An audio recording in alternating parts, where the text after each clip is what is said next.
বাড়া কনে হ্যালো এই বাজারে বসে রয়েছি কখন তোর জন্য তুই বুঝতে পারছিস না তোর কয়বার বাড়ির খবর পাঠাইছি আর তোর নাম্বার আমার কাছে ছিল সেই ইটা দিয়ে পাঠালাম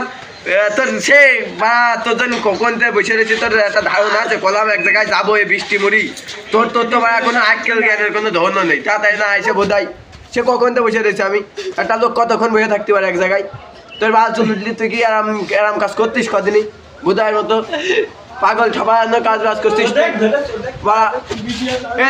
কেবল কেবল শান্ত চলে এসে তা তোর আসতে কত সময় লাগে পাগল ঠপা তাড়াতাড়ি আয় ভুলাই আমার মানুষের একটা আজকাল জ্ঞানে কোনো ধন থাকলে মানুষ আরাম করে না তোর তো সে আজকাল জ্ঞানে উঠিনি হ্যালো কথা করছিস না কাবা আয় সাজ্জাদ না